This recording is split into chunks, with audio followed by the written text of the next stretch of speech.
Hi guys, it's Ray from EPM again. Today I'm doing a demonstration of how to install the very nice Fit Cam for Teslas. So you can see these are integrated dash camera for it's very discreet. And then this particular one in my hand is for model SAP2, and you can see it basically fits in the trim, and this is soft touch. It's got like almost like Alcantara kind of finish. And then for what I've got here is a model SAP1, and it's very easy to do as well. So all you had to do is to pop out this piece of plastic was sitting like here.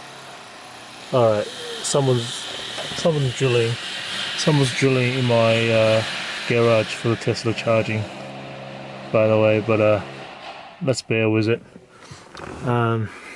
So here is the nice little piece. You can just 4 clips, very easy. Pop it off, and now we have this camera.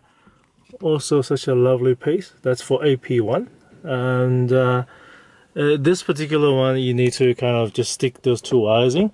The black to black, which is the ground wire, the red to the yellow wire, and that's pretty much it. For the other ones, you basically have a bypass plug. So you unplug the factory one, plug into one hand, and then plug this thing into the factory port. So these ones are plug and play. This ones is just have to click 2 pins in. So once you've done that, you can see this is already recording. So blue and red. I think red means it's on recording. Blue means the Wi-Fi network is on. And then you can install a program on your phone, and I already have that installed. So you can see, you can read it on my phone. Bear with it, it's in Chinese, but you get the feeling if you set it in English, it's going to be English as well. So the it's called AIT camera, which is over here, and it's available again. It's in English as well. So. All the videos that's currently there. Actually, let me show you how it's currently working. So I've just got it hanging off this wire. It's trying to find the stream there, so you can see the wire is streaming. Let kind of move it a little bit, and then it's moving. It's not very continuous because I've got quite a Wi-Fi interference over in here, but you get the idea. Normally it's very fast.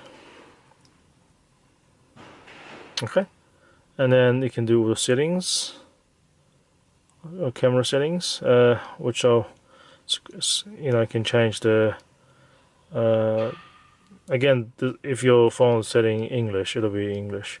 So it says the what's the quality. You can see it's better than 1080p, and then how long every clip is, where you have vibration sensors, parking sensors, the notification voice, I switch it off because I think that's in Chinese, and lane departure warnings, it's off. This is front crash warnings, off. The frequency of the lights, interesting. That's not much else to do, but you get the feeling. And then you have also the local pictures on the camera. You can see I've been shooting a lot of videos already, and here's the ones onto the phone, which I haven't downloaded any.